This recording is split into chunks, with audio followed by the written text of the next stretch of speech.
888 kaki diringkas menjadi kaki. Tidak. Merasakan tekanan perkembangan progresif geometris yang tiba-tiba wajah pria paruh baya berambut pirang itu berubah sangat dan dia mengubah pistol satu tangan menjadi yang dua tangan tip yang tajam menikam mengeluarkan vortisitas selama getaran dan aliran udara yang digulung robek. Suara melengking nyaring. Pistol emas pada saat ini tidak lagi seperti pistol tetapi lebih seperti naga emas yang dipilih oleh orang lain. Bidikan ini adalah aksi terkenal dari pria berambut pirang yang berusia setengah baya Meteor Lock. Selama ia terkena tembakan ini itu akan diikuti oleh sengatan berikutnya seperti badai dan pusaran yang dibawa oleh ujung pistol. Mengandung semangat spesial sulit bagi semangat juang lawan untuk berjalan dengan lancar. Saya tidak tahu berapa banyak pemain kuat yang jatuh di bawah keterampilan bertarung ini. Oh! Dengan suara keras penguasa dan pistol bertabrakan dan wajah pria paruh baya berambut pirang itu berubah lagi. Dia tidak pernah bermimpi tentang hal itu. Kekuatan berat dari aturan yang berat mengejutkan tangannya hingga mati rasa membuatnya tidak dapat melanjutkan aksi tindak lanjut sengatan dan kekuatan itu begitu sombong sehingga dia bisa melewati lengannya langsung melalui lengannya. Sebenarnya dia terus menggali ke dalam tubuhnya dan momentum bahwa dia tidak bisa menghentikan organ-organ internalnya agar tidak terlepas tidak pernah berhenti. Mengambil keuntungan dari mundur 10 kaki tiba-tiba saja sudah cukup untuk menyelesaikan semua kekuatan yang tersisa. Pria pirang setengah baya itu mengayunkan tangannya yang terisak-isak dan melihat sosok yang diselimuti api.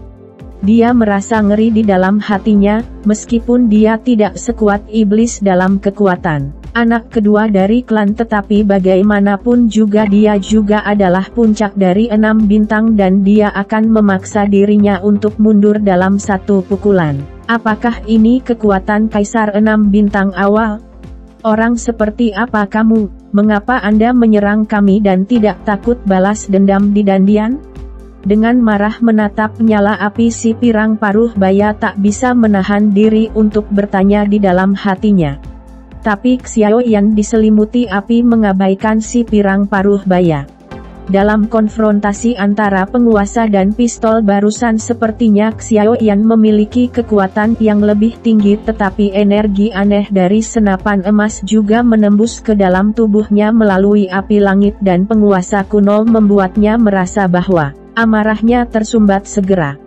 Pertempuran antara hidup dan mati dan disfungsi dari semangat juang itu fatal. Dia mencoba yang terbaik untuk menghilangkan energi aneh di tubuhnya. Di mana saya bisa mengabaikannya? Dia tidak menyadari bahwa api yang menyelimutinya diam-diam meredup. Diamnya Xiaoyan dianggap oleh pria paruh baya berambut pirang sebagai penghinaan dan pria paruh baya itu sangat marah. Sial kau bodoh, aku bertanya sesuatu padamu, jangan menyembunyikannya jika Anda punya. Tetapi pada saat berikutnya pria pirang setengah baya itu tertegun dan dia bisa melihat wajah itu secara bertahap muncul dalam api. Kamu adalah Xiaoyan? Tidakkah Anda mengatakan bahwa Xiaoyan adalah yang tertinggi di periode awal bintang 5? Bagaimana itu bisa menjadi awal dari 6 bintang, dan kekuatan tempur yang ditampilkan sangat kuat? Apa yang sedang terjadi? Pria pirang setengah baya yang terkejut itu menunjuk ke arah Xiaoyan, tangannya gemetar terus-menerus dan kata-katanya tidak setajam sebelumnya. Kamu keluar dari pertumpahan darah membunuh, hanya 300 tahun yang lalu jadi mungkin dari puncak 4 bintang ke di awal 6 stars. Juga mengapa kekuatan jiwaku tidak bisa mendeteksi kamu? Xiaoyan benar-benar membersihkan vitalitas di tubuhnya dan Xiaoyan menyeringai dengan lelucon dan bertanya dengan ringan, apakah Anda ingin tahu? Bicaralah.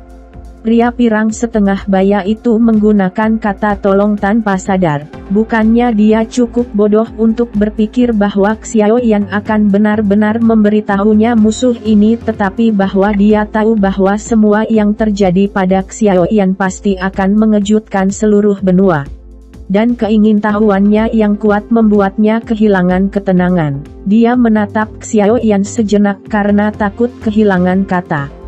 Xiaoyan tersenyum dingin, matanya bertemu pria paruh baya dengan rambut pirang. Ada tolol di telinga dan lelaki pirang setengah baya itu tiba-tiba merasakan guncangan laut dan menjadi gelap di sekelilingnya, lalu mata putih besar berwarna perak berkilat dengan kilat tiba-tiba menggantung di langit dan suara guntur datang tiba-tiba. Cambuknya dengan keras mengalahkan pengetahuannya tentang laut dan rasa sakit yang hebat dari jiwanya menyebabkan dia menggelengkan kepalanya.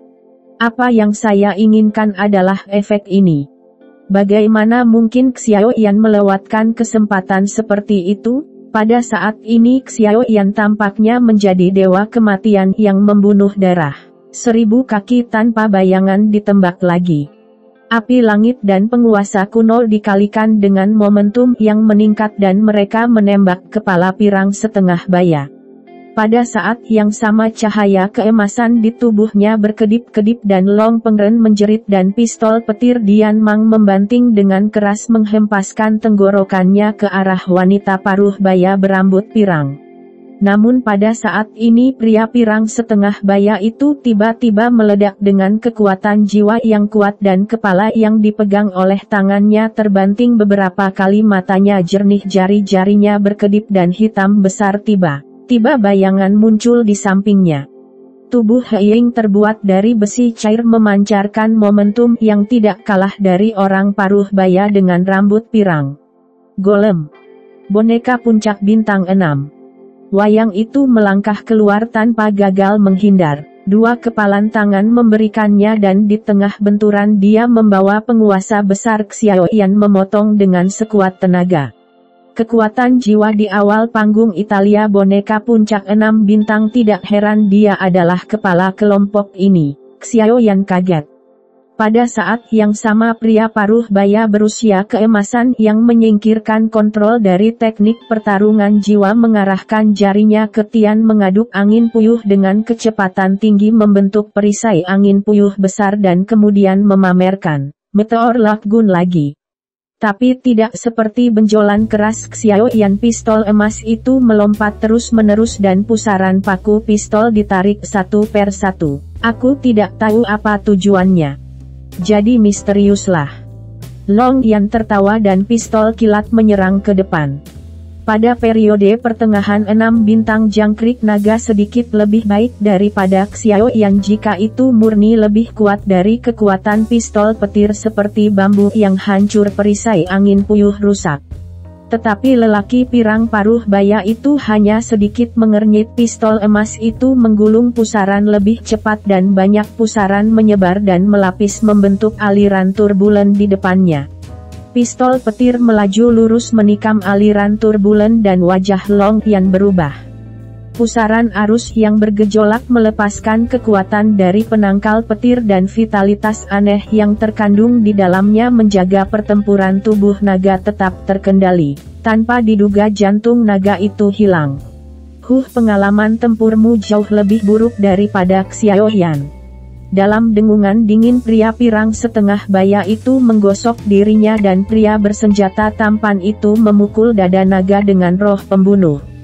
Melihat Long Yan dalam kesulitan, Xiaoyan tidak punya waktu untuk memperhatikan boneka itu.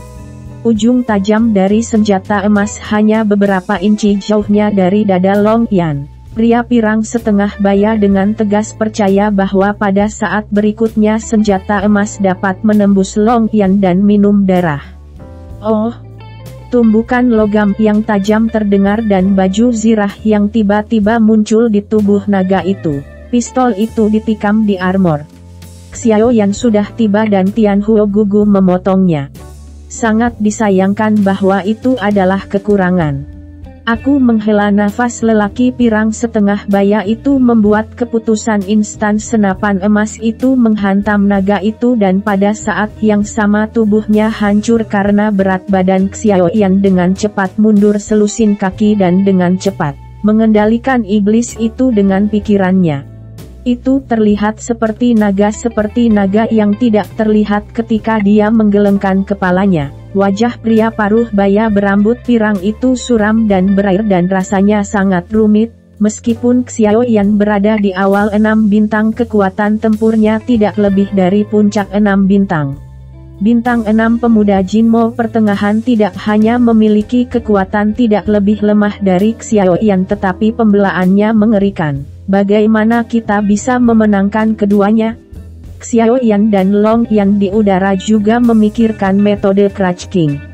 Meskipun pria berambut pirang setengah baya tidak sebagus pertahanan pria tua putih, kekuatan jiwa Xiaoyan pada tahap awal ordo membuatnya sulit bagi keterampilan bertarung jiwa Xiaoyan untuk mencapai efek yang diinginkan. Energi aneh yang melekat pada senjata emas bahkan lebih tak terkalahkan, dan ada juga boneka puncak bintang 6 yang menakjubkan. Bagaimana saya bisa membunuhnya? Oh, mata Long Yan tiba-tiba bersinar dan dia berkata kepada Xiaoyan, ayah, lihat lengan boneka itu. Xiaoyan melihat dari dekat dan melihat bahwa di bawah pantulan matahari lengan-lengan dari dada boneka menunjukkan beberapa retakan kecil dan ada bekas-bekas hangus di celah-celah itu. Sangat sulit untuk menemukannya jika kamu tidak memperhatikannya. Terbakar oleh api. Agaknya bahan yang digunakan untuk membuat wayang adalah logam dingin dan wayang itu sendiri juga merupakan hal yang jahat dan itu diatasi oleh api. Xiaoyan dengan kuat mengepalkan tangannya tentu saja. Setelah mendengarkan pesan dari Xiaoyan, Long Ye berkata, selama kita menghancurkan bonekanya si pirang paruh baya akan menjadi macan ompong. Xiaoyan dengan cepat memerintahkan Long Yan, kamu pergi untuk menahan rambut pirang setengah baya, aku akan berurusan dengan bonekanya. Ingatlah untuk berhati-hati terhadap energi aneh itu.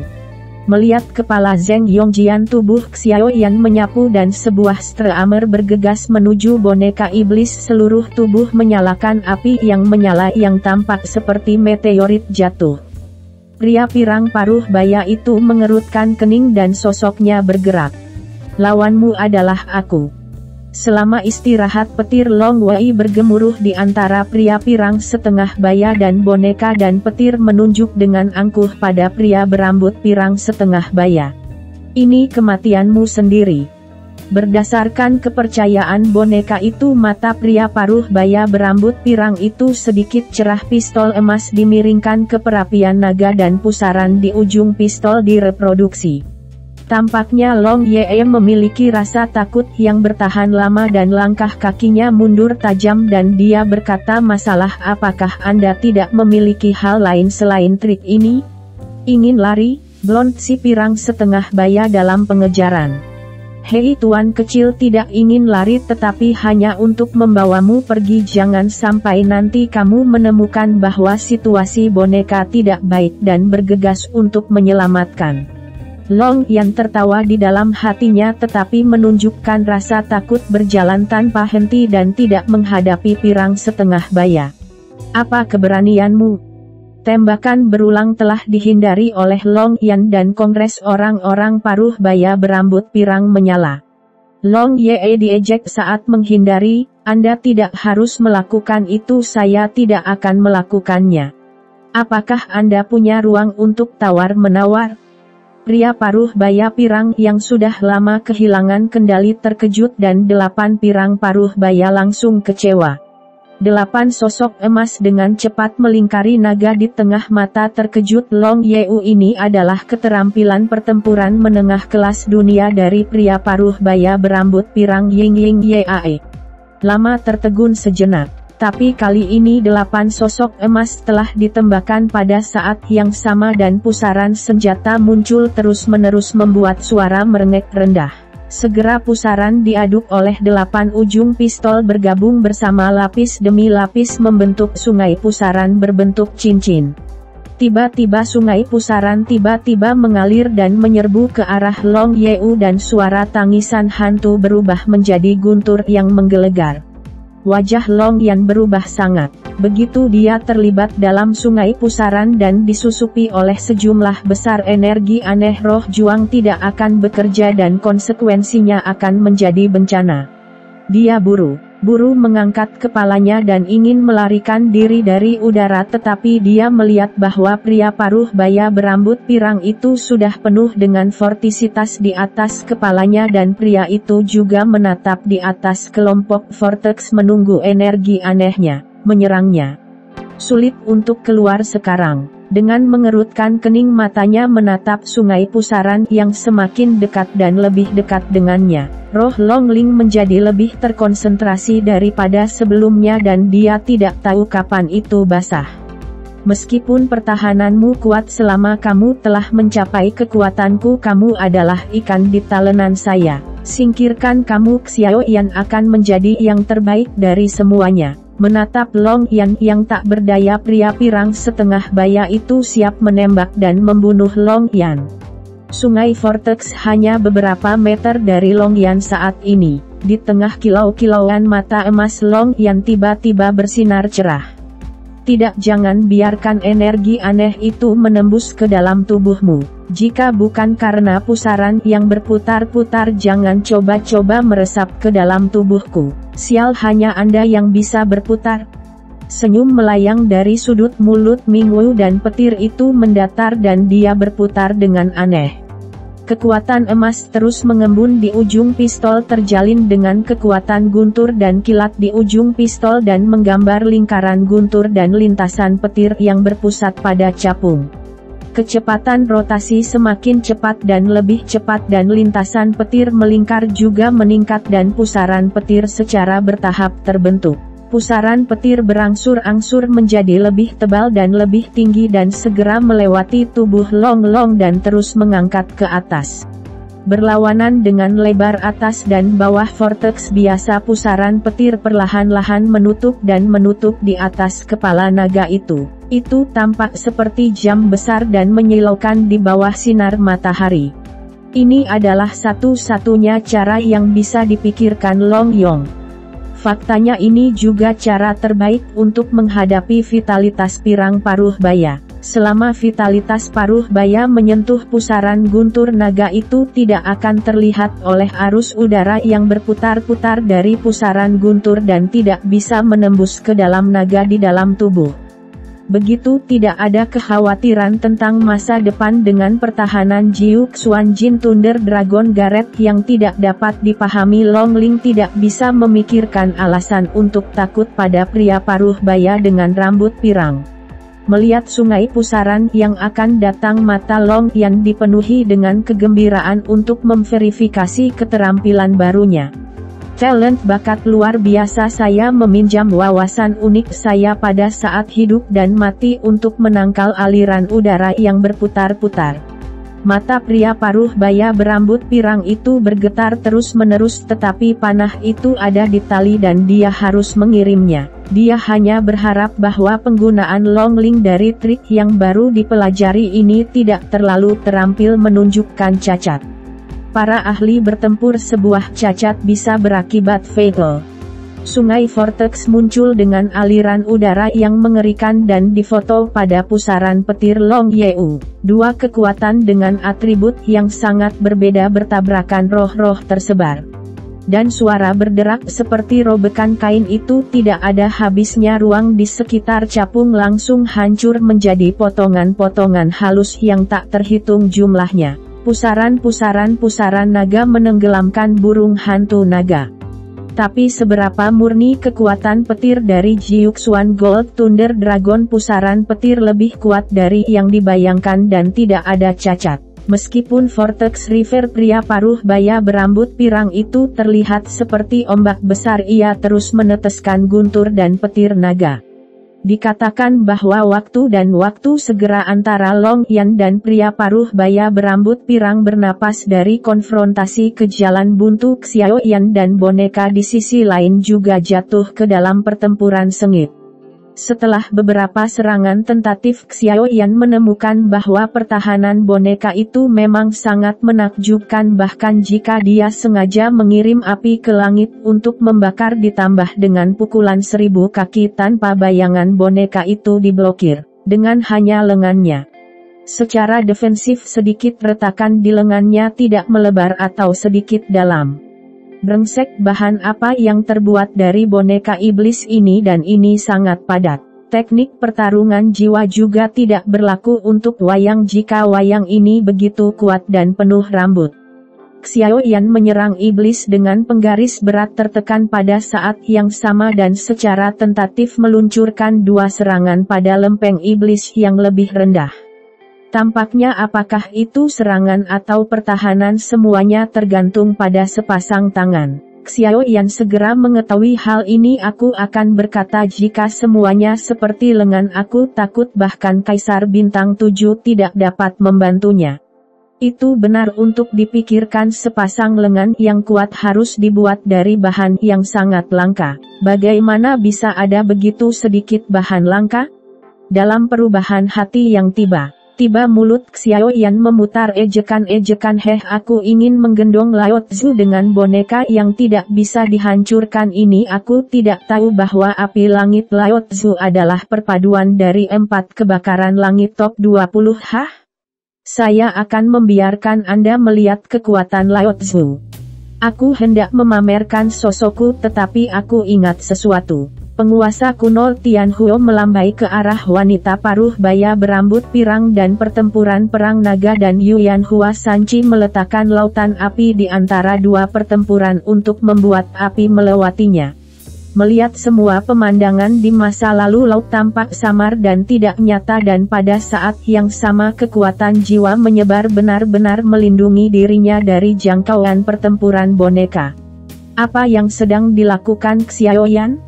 Ada pandangan di sudut mata dan sudah sulit untuk melihat pertarungan antara iblis dan Xiaoyan. Hubungan antara kekuatan jiwa dan iblis menjadi lebih lemah. Pria pirang setengah baya mengangkat alisnya tetapi menemui jalan buntu dengan Long Yan. Pada saat ini dia tidak punya waktu untuk merawatnya. Dia harus menggunakan kekuatan yang kuat dari puncak bintang 6 untuk menekan Long Yan. Jika tidak, anak yang longgar mungkin diserang oleh serangan balik kuat Long Yan. Pada saat Anda mengetahuinya, semuanya merupakan kesimpulan terdahulu. Xiaoyan sangat puas mengguncang tubuhnya menghindari tinju yang dijatuhkan oleh boneka itu. Angin tiba-tiba berputar di kakinya dan dengan cepat berjalan di sekitar boneka itu. Sosok yang elegan itu seringan angin. Boneka itu tidak bisa menangkap tubuh Xiaoyan sama sekali dan setiap pukulan diledakkan dalam bayangan, tetapi tubuh boneka itu segera dipenuhi dengan api ungu, tampak seperti pemadam kebakaran dari neraka. Seperti yang diharapkan Xiaoyan, tubuh boneka itu tidak bisa dihancurkan seperti lengannya, dan retakan halus secara bertahap menyebar ke seluruh tubuhnya dan itu berkembang secara visual. Sadar akan bahaya, boneka itu mengirimkan minuman yang mengejutkan dengan marah meninju satu demi satu pukulan mengaduk pasir dan debu yang tak terhitung jumlahnya dan menutupi suara nyala api pada boneka itu. Xiaoyan, giliranmu. Melihat retakan seperti jaring laba-laba pada boneka itu, Xiaoyan membanting jari-jarinya dengan sangat puas dan Xiaoyan dengan kepangannya melompat keluar dari kepala Xiaoyan. Xiaoyan tampak sangat bersemangat dan setelah berantakan dia menyalakan api yang terang mengirimkan satu demi satu lotus api di tangannya dan mengenai boneka itu. Teratai api yang meledak seperti kembang api seperti pesta untuk mengubur boneka bermekaran di boneka. Celah wayang dibakar oleh api langit dan mereka segera retak seperti tanah kering yang belum melihat nektar, retak seperti jari menutupi seluruh tubuh. Api langit ungu merah berkerumun di sepanjang retakan membakar boneka tanpa terkendali di dalam tubuh.